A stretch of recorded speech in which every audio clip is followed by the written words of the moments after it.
and vulnerable people safe when they're online. It is my intention to make sure that safety is baked in from the outset.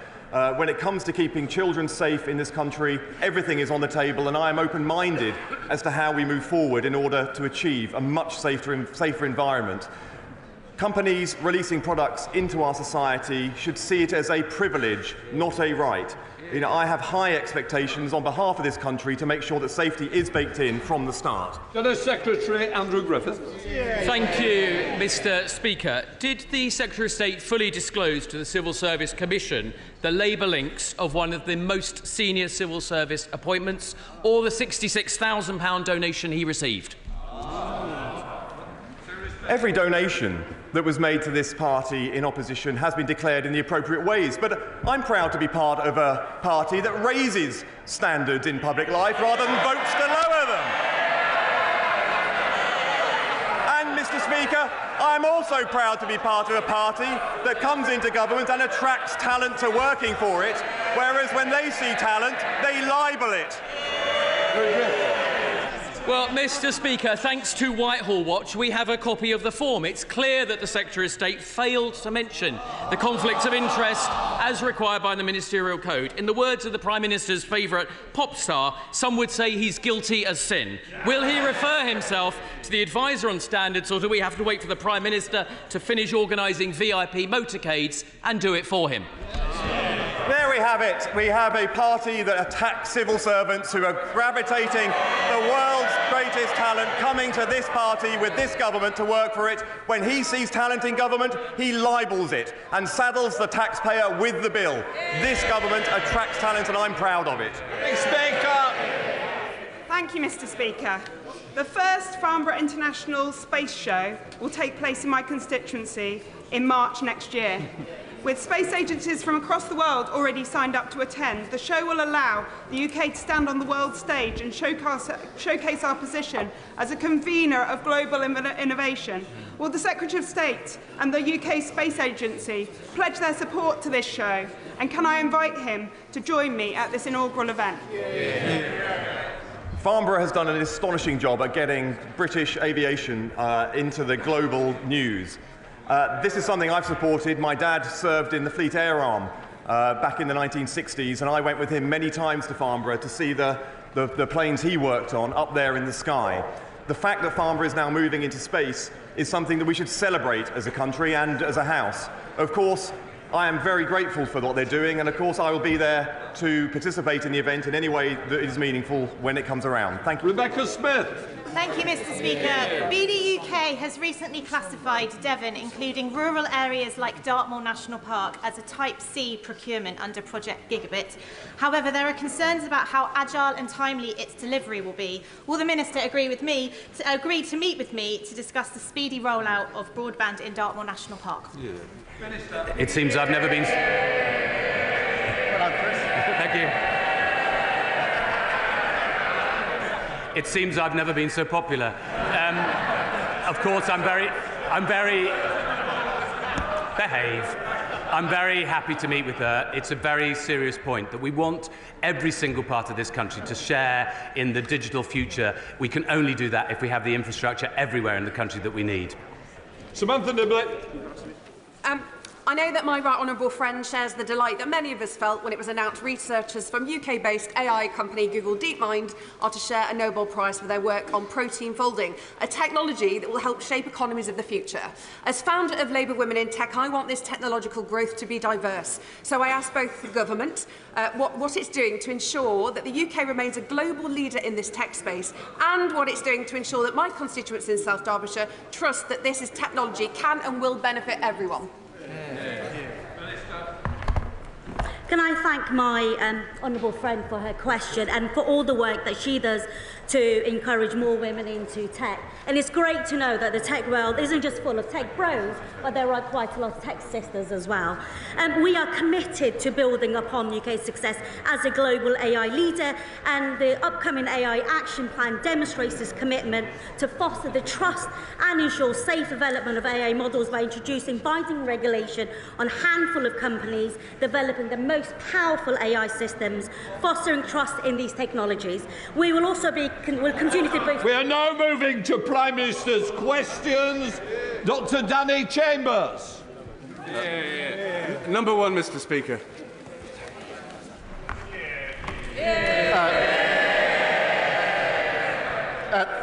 Thank you, Mr Speaker. Alex Salmond was a monumental figure in Scottish and UK politics. He leaves a lasting legacy, and I know that the deepest condolences of the whole House are with Moira, his family and his loved ones. Mr Speaker, this week we also remember our colleague and friend, Sir David Amess, whose kindness and commitment to public service continues to inspire us all. And I know how deeply this was felt on the benches opposite, and I'm so glad that his plaque is here in the House with us. I also want to acknowledge the extraordinary life of Holocaust survivor Lily Ebbert, whose message of hope showed such courage. May her memory be a blessing. Mr Speaker, we also extend our sympathies to the family of General Sir Mike Jackson. He was an inspirational leader of the British Army and served with distinction. Mr Speaker, I know the whole House will join me in wishing the best of luck to the new England manager, Thomas Tuchel. I won't hold his old job against him, but I wish him well in the new one. Mr Speaker, this morning I had meetings with ministerial colleagues and others in addition to my duties in this House. I shall have further such meetings later today. Dr Danny Chambers. Thank you, Mr Speaker. In last week's maternity services debate, we heard of the devastating impact of the removal of consultant-led maternity services from a hospital. Now, under the previous government's unfunded new hospital programme, there were proposals to remove consultant-led maternity services from our hospital in Winchester. Could the Prime Minister reassure me and my constituents that under the new government that consultant-led maternity services and A&E services will remain in Winchester, and will he commit to funding properly the backlog of maintenance that has developed in our hospital in Winchester? Yeah. Well, I thank him for raising this very important issue and for championing the voices of women in his constituency.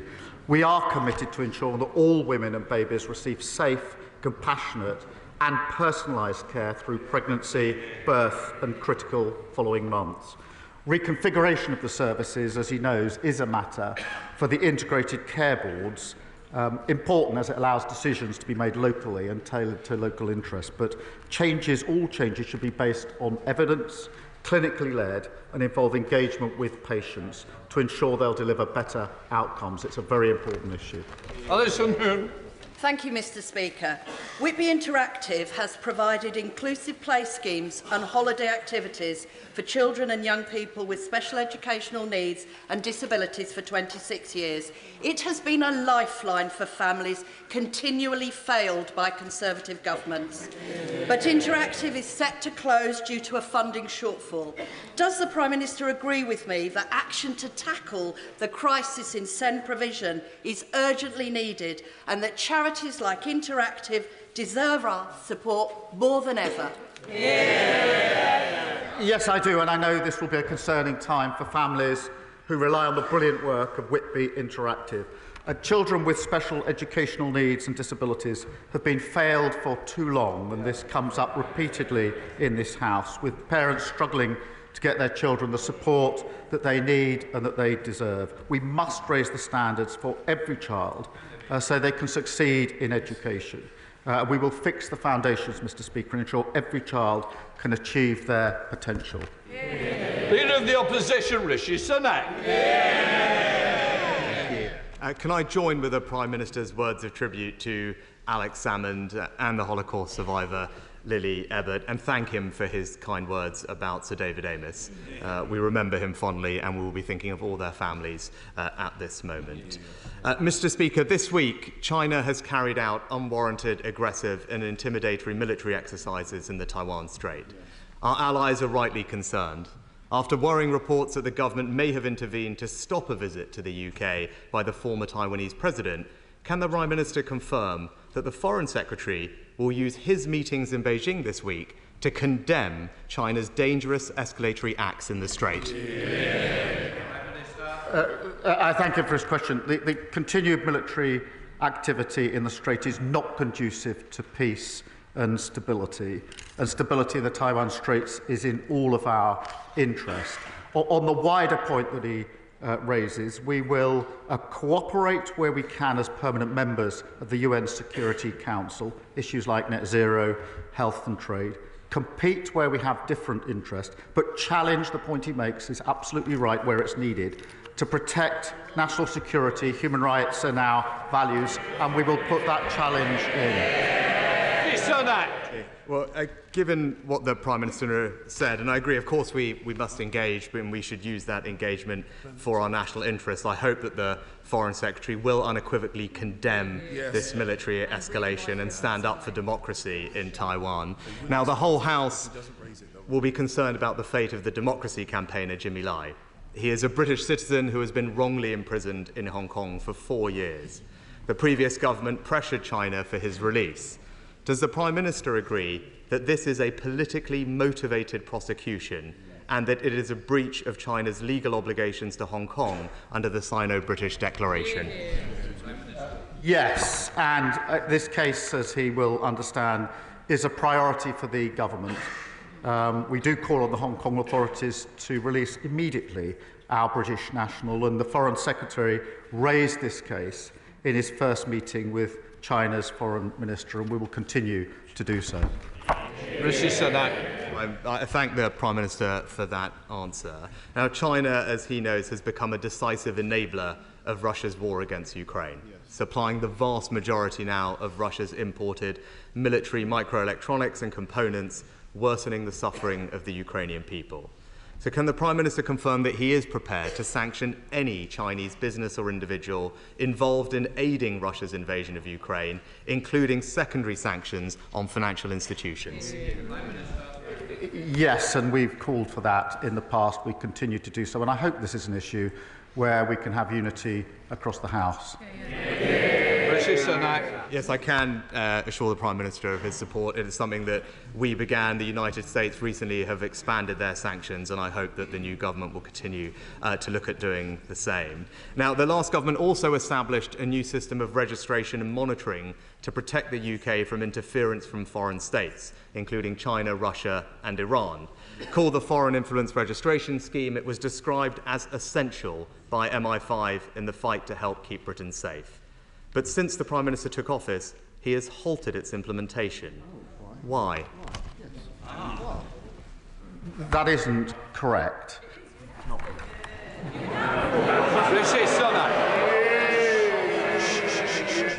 Well, Mr. Speaker, that is very clearly what the government has said. And only last week he said at the dispatch box that he would give the security forces the powers they need. And if he is going to fulfil that promise, I would urge him to get up to speed on this issue and therefore implement the scheme. Furthermore, Parliament's Intelligence and Security Committee have warned that British universities are increasingly a rich feeding ground for China to exert political influence over us. That's why we passed the Freedom of Speech Act with new powers to help defend universities from this threat, but the new Education Secretary has since blocked it.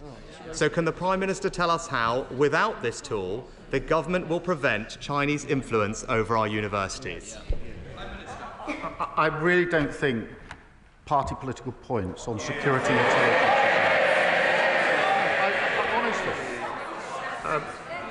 Throughout the last Parliament, we stood with the government on all questions of security and intelligence because it was important to the outside world that we did so.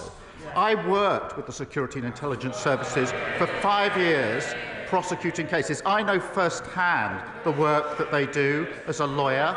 I've known firsthand the work they do as the Prime Minister. We support them in everything that we do, and he knows that. Mr. Speaker, whether it's the FIRS scheme or the Freedom of Speech Act, these were new tools, new sets of powers that the previous government passed in order to give, whether it's our universities or security services, the powers they need to tackle a growing threat. And we will, of course, continue to support the government in protecting our national security, but do believe on this side of the House that those tools are needed and are concerned by reports that the new government has paused their implementation or indeed scrapped them. But finally, Mr. Speaker, the Chinese government has sanctioned multiple members of our parliament for championing human rights. As a result, they have faced intimidation, abuse and surveillance. And Mr. Speaker, I commend you for your defence of the right of every member of this House to speak out on crucial issues without fear of retaliation from foreign states. Now, I know the Prime Minister will agree with that too. So this week, will the Foreign Secretary in his meetings not just raise the issue, but tell the Chinese government to lift those sanctions on our colleagues? Yes, and we speak with one voice. He speaks about the record of the last government. That record was 14 years of failure. 6 years austerity, 3 years of Brexit logjam, then Johnson Trust and the Leader of the Opposition, utter failure. And this government was elected to do things differently, to make fairer choices, but most importantly to give Britain its future back. So we will fix the foundations, we'll do it with a long-term plan to grow our economy, protect working people and rebuild our country. Jane Craft. Thank you, Mr. Speaker. 2 years ago, Thurrock Council was led into effective bankruptcy by the then Conservative administration, in no small part due to an investment of hundreds of millions of pounds into a solar farm scheme run by a con man. Given the Prime Minister's commitment to integrity in public life, will he support mine and my constituents' calls for a public inquiry so that those responsible can finally be held to account?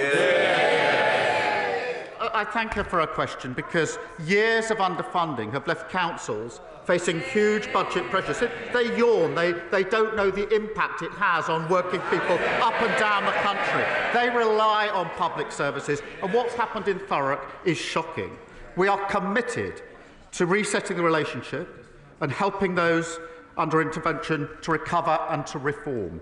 14 years is a long time to destroy local services, and it's clear it'll take time to fix them. We will get councils back on their feet by providing multi-year funding settlements. But ultimately, we have to grow our economy, and I'm surprised the Prime Minister didn't welcome the £63 billion of investment that we were able to announce on Monday.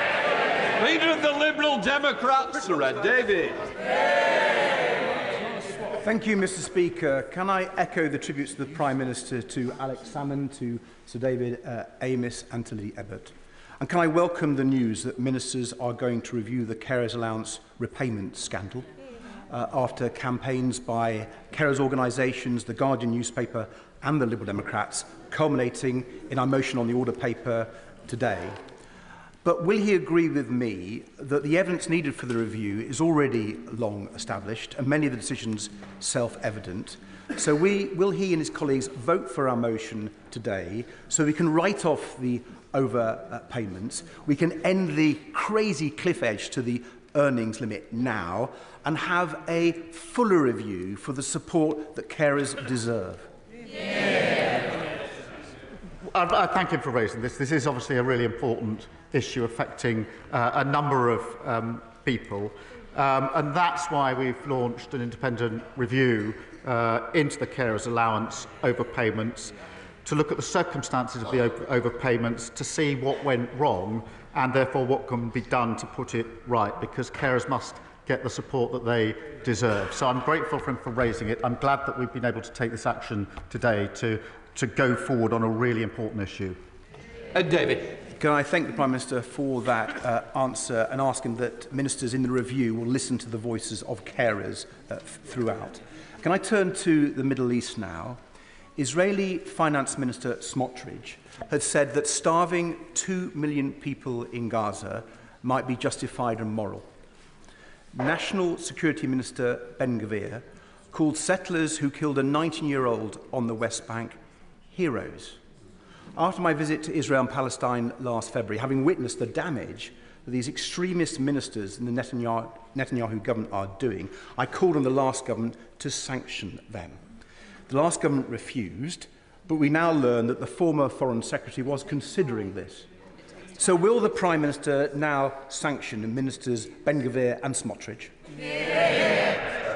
We are looking at that because they're obviously abhorrent comments, as he rightly says, along with other really concerning activity in the West Bank, but also across the region. The humanitarian situation in Gaza is dire. The death toll has surpassed 42,000, and access to basic services is becoming much harder. And Israel must take all possible steps to avoid civilian casualties, to allow aid into Gaza in much greater volume, and provide the UN and humanitarian partners the ability to operate effectively. Mr. Speaker, along with France, the UK will convene an urgent meeting of the UN Security Council to address this. Lyndon. Thank you, Mr. Speaker. It's been an honour to meet my constituent, Tom Morton, a young person in care who sat in the public gallery today and cares so deeply about politics and communities. Young people in care are at a disproportionate risk of criminal and cynical exploitation by drug barons through county lines. Will the Prime Minister tell Tom and the House what steps the government will take to prevent vulnerable children in care becoming involved in county line operations? Well, can I welcome Tom to this House? It's encouraging to see young people engaging in democracy.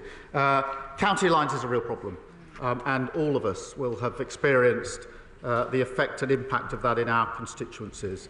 And our County Lines programme focuses on preventing young people being exploited and lured into criminal gangs, which is far too common, and committed to introduce a new offence of child criminal exploitation, long overdue. We will also create a network of young future hubs, staffed with professional youth workers, mental health support workers and career advisors, to provide focused support for young people, helping them to fulfil their ambitions and preventing them being drawn into crime. Savile Roberts. Iawn Lefarydd, and Plaid Cymru too would like to pay tribute to Alex Salmond and Sir David Amess. Mr. Speaker, 1 in 5 people in Wales is on an NHS waiting list. The Secretary of State for Wales says that a new cross-border NHS plan would bring down Welsh surgery waiting lists.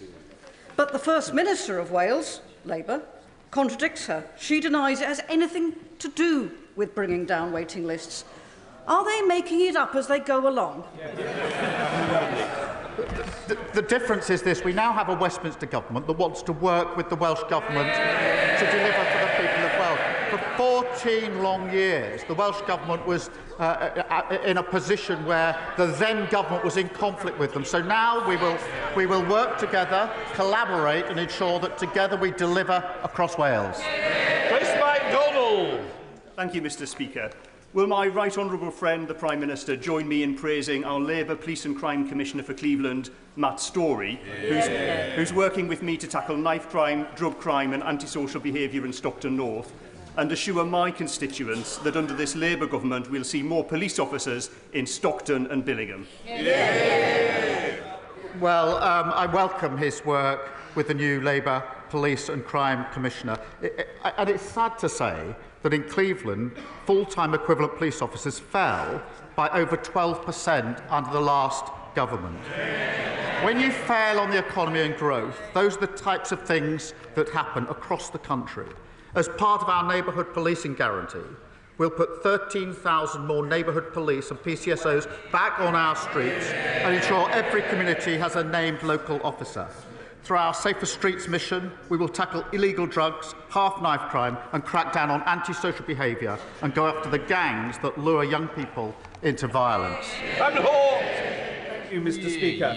As evidenced by some earlier questions, issues surrounding SEND, local government finance and adult social care are issues which affect all of our constituents.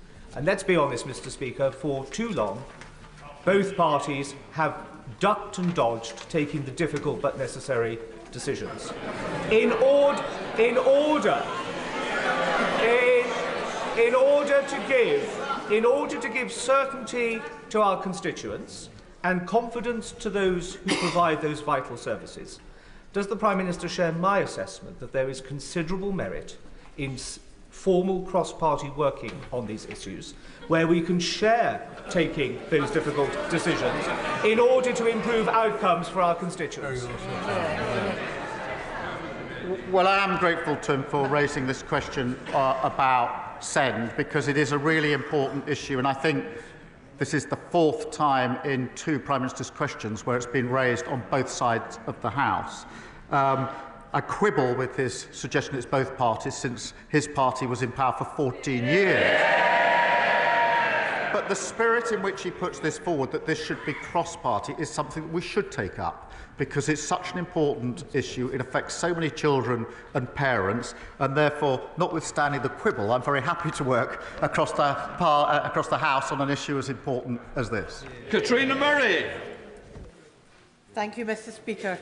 The Fairways Networking Group, a group of small businesses in my constituency of Cumbernauld and Kirkintilloch, all operate on tight margins. Can my right honourable friend help me reassure this group that not only do they have nothing to fear from the Employment Rights Bill, but they have plenty to gain as exemplar employers? Yeah. Yes, the Employment Rights Bill is pro-worker and pro-growth, and proudly so. And I don't believe you can build a strong economy by having people in insecure work. The party opposite, they go against every protection for workers. They're against the minimum wage, they're against these new protections. But the vast majority of businesses, large and small, already know that investing in your human capital, treating people properly at work, is what produces growth. So here's the big political divide. They always oppose workers' rights. We will always champion them. Thank you, Mr. Speaker, and can I associate the Green Party with his tributes to Alex Salmond and Sir David Amess?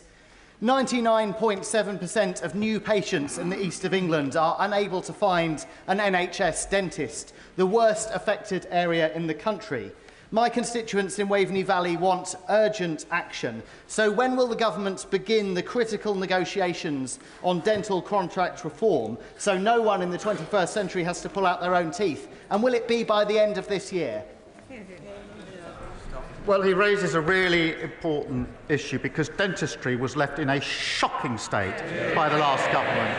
I was shocked to hear that for children's hospitals, the commonest cause for admission for 6 to 10-year-olds in our children's hospitals in this country is to have teeth taken out because of the failure of the last government. That is shocking on any analysis. We will put that right, we will take the necessary steps, and we'll work across the House to do this as quickly as possible. Gan Smith. Thank you, Mr. Speaker. Last night in this House, we took the first steps in abolishing the hereditary principle of privilege. I was hosting the Let's End Poverty Coalition at a meeting upstairs where we heard that often for many who experience poverty, that feels hereditary too. So will the Prime Minister meet with me and those with lived experience of poverty to find ways in which we can hear from those with that lived experience to break that cycle of poverty? She makes a good point. The party opposite, they want to get rid of maternity pay, but keep hereditary peers. It's the same old Tories. But, you know, the letters, this is an important issue that she's raised. The letters are honest, powerful and important. And I think they hold up a mirror to our country. We will deliver a budget that drives economic growth, improves the lives of working people, fixes our public services and rebuilds our country with a decade of national renewal. Diolch Llefarydd. My constituent Jeanette Crawford suffers from ME and chronic pain. The cold, damp conditions of a Welsh winter are going to mean a lot more muscle soreness and fatigue for her. She's lost her winter fuel payments due to having a very small savings pot. With 86% of pensioners in poverty or just above that line to miss out in Wales, will the Prime Minister establish a social energy tariff to help people like Jeanette? On this issue of winter fuel payments, we have inherited a £22 billion black hole. They should be apologising, not groaning, for leaving the country in such a state. We are committed to the triple lock. The point about pensions is really important, and that means that the triple lock means that the pension will increase again by £460 next year, which means that pensioners under Labour will be better off because we're going to stabilise the economy after that lot lost control of it. Thank you, Mr. Speaker. In Britain, the biggest killer of men under 50 is suicide. We have some of the worst paternity leave in Europe, and boys are 50% less likely than girls to pursue higher education. I know that my right honourable friend takes this very seriously, and his commitment on reducing suicide rates is very welcome. Can the Prime Minister update the House on this work, and does he agree with me that it is vital that we tackle these issues head-on because of the increasing alienation and mental health issues amongst young men? I thank him for raising this vital issue. The statistics on male suicide are truly shocking.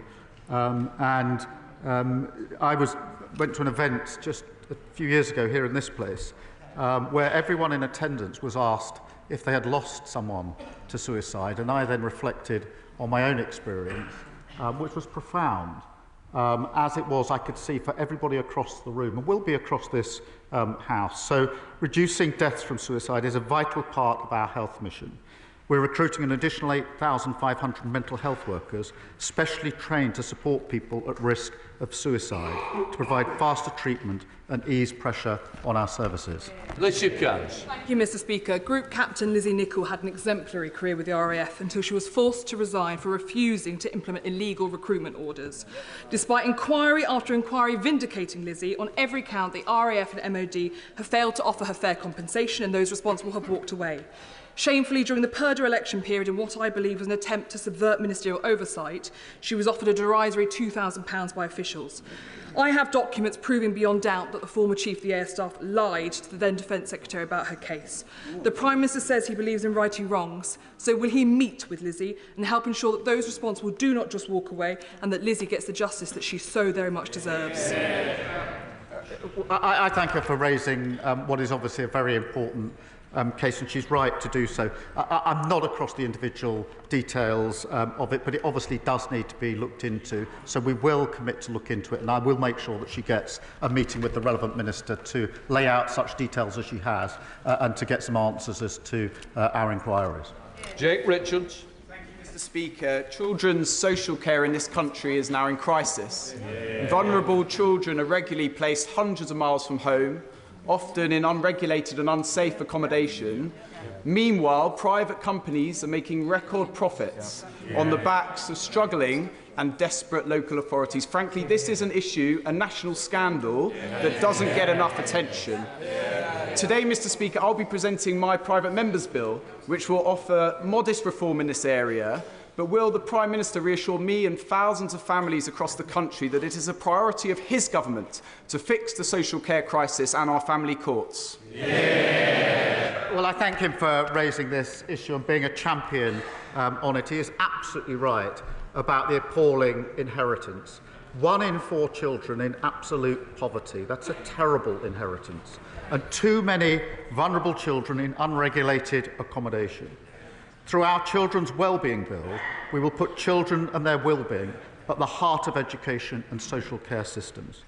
We'll also provide a home for all young care leavers to ensure that they're not homeless and remove the barriers to opportunity so every child can thrive in safe and loving homes. Mr. Speaker, during the election campaign, the now Prime Minister made a hell of a lot of promises, some of which I'm sure he will remember. Of particular importance to my constituents in Andover, North West Hampshire, was a promise made on the 18th of June during a campaign visit to Basingstoke, when he made an unequivocal, unconditional commitment to rebuild our local hospital. Mr. Speaker, is this a promise on which we can rely? Mr. Speaker, firstly, I'm grateful to him for raising this because it's obviously of huge importance to his constituents and his right to do so. We are reviewing, as he knows, the programme, The programme that the last government put in place for 40 new hospitals had a number of flaws. They weren't all hospitals, they weren't new, and they weren't funded, so we're reviewing it. But what I will... No, but he's right to raise this, and I will make sure that he has a meeting with the relevant minister to discuss the particular development in his constituency. It will matter to his constituents who are listening to this, and it's important they know where the failure lay. Mr. Speaker, I welcome the government's historic investment in carbon capture and storage technology for Teesside and Merseyside. This week I've been at the sector's conference, and the feeling there is that this is a government delivering after years of delay. Will the Prime Minister recognise the unique potential that Teesside has for jobs, prosperity and economic growth into the future? Yes, and Mr. Speaker, you will have observed that on Monday we had a very successful investment summit, £63 billion coming into this country, jobs in every part of the UK, and a very clear message from business that they were prepared to invest now under this new Labour government. Part of that was £22 billion commitment to CCUS, creating the first clusters in the world, including, as he points out, in the various parts of the country. So we'll support these jobs, we'll support these investment, we will grow our economy and rebuild our country. Thank you, Mr. Speaker. North Cornwall is an amazing place to live and work, but a top-down approach from Westminster has failed us. Public services are chronically underfunded, young people forced to move away to pursue careers elsewhere, and affordable housing is a promise that's simply never kept. Will the Prime Minister meet with all 6 Cornish MPs to discuss devolution for Cornwall, with a Cornish Assembly that recognises our unique culture, language and national minority status, so we can finally unleash Cornwall's economic potential? I'm grateful to member for raising this. I do believe in transferring power out of Westminster and into the hands of leaders who know their communities best. Those with skin in the game know what's best for their communities. We are already making steps in the South West by signing the devolution agreement for Devon and Torbay. Absolutely encourage local authorities to work with their neighbours to pursue deeper and wider devolution for their area, and I'll make sure that he has the meeting that he's asking for. Final question, Blair McDougall. As the Prime Minister works for a ceasefire and the return of the hostages, he'll have the support of people across this House. The Prime Minister will have noted the comments from the White House calling for urgent action to deal with the humanitarian crisis in Gaza and for the Netanyahu government to increase access to aid and to the amount of aid getting through. I wonder, does the Prime Minister agree with the comments from the White House and can he tell us what representations he is making on this matter? Yes, I do agree with those remarks, and we are constantly making representations on this with our partners. There is an urgent need, and has been now for a very long time, for more aid to get into Gaza. It's a desperate situation, and Israel must comply with its international humanitarian law obligations, and that is why we are convening a session of the the UN Security Council with others to address this issue. Right, that completes Prime Minister's question. I'll just let the front benches clear a bit.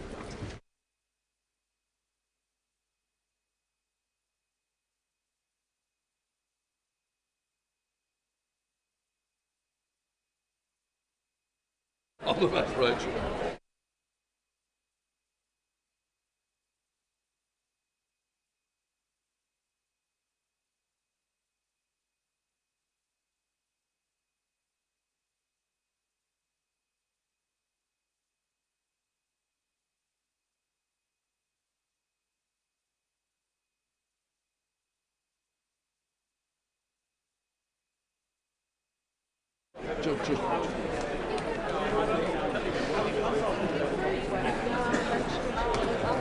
Right.